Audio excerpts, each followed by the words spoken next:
I'm not ashamed to own my Lord, nor to defend his cause.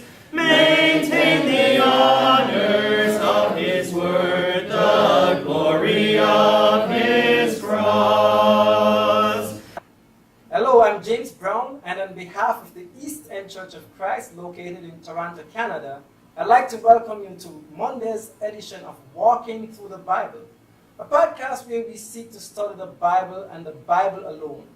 Please stick around afterwards for information on how you can contact us.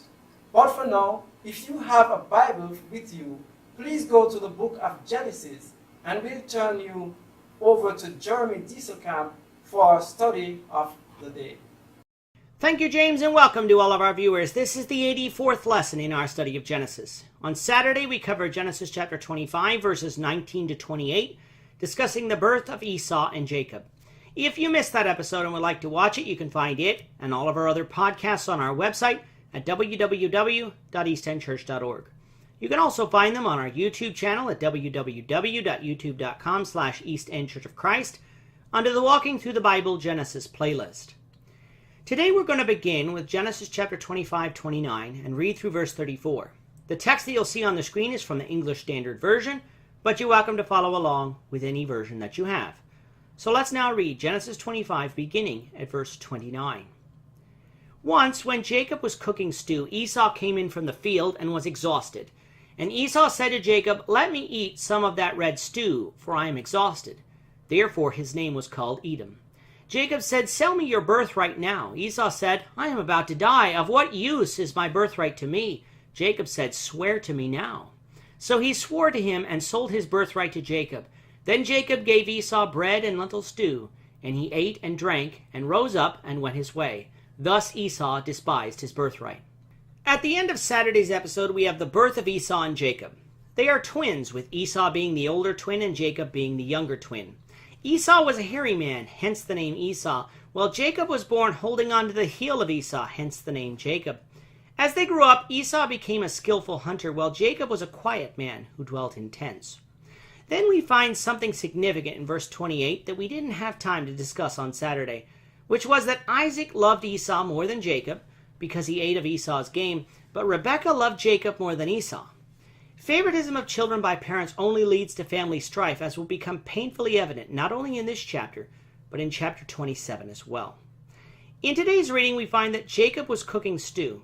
This stew was red in color and probably had a pleasant aroma, hence why Esau wanted it.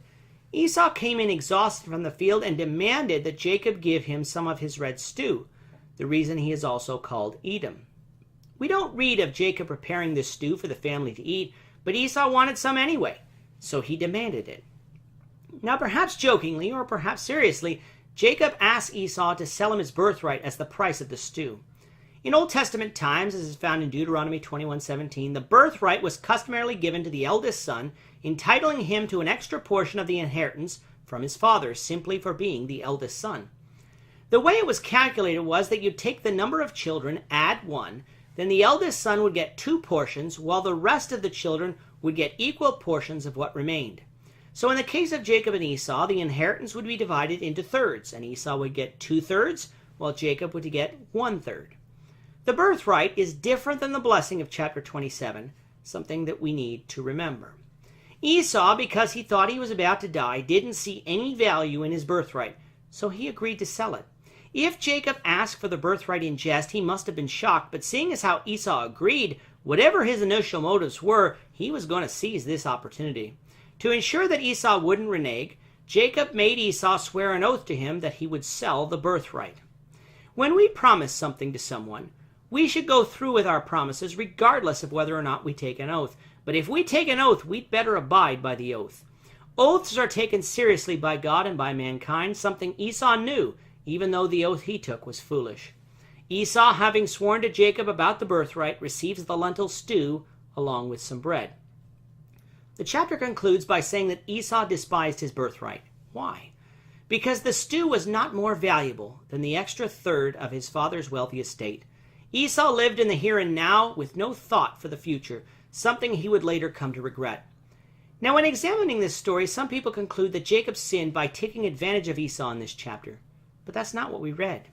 Jacob didn't starve his brother in order to steal the birthright. He asked for it, and Esau willingly gave it. Just because Esau's decision was short-sighted and in reality quite dumb doesn't mean that Esau was stolen from or taken advantage of. He was in his right mind. He knew what the terms were. He wasn't tricked or deceived. He made a bad choice and would have to live with the consequences. Sometimes the choices we make we come to regret, but we don't have any do-overs in life. We have to live with our choices and learn from them and move on. Now perhaps we can say Jacob shouldn't have asked for the birthright. And while that may be true, Esau still could have said no. But he said yes, a choice he came to regret. With that, our time is up for today. Please join us, the Lord willing, tomorrow when we will continue our study of Genesis, beginning with Genesis 26, verse 1. Thank you, Jeremy. And to our viewers, we also thank you for watching. Don't forget to subscribe to our YouTube channel by clicking on the subscribe button below. Should you have any questions or comments, please leave a comment below or email us at answerintheword@gmail.com. We'll try to respond to you as quickly as we can. We hope you'll join us, the Lord willing, tomorrow when we'll be continuing our study of the book of Genesis. Goodbye for now and have a great day. I'm not ashamed to own my Lord, nor to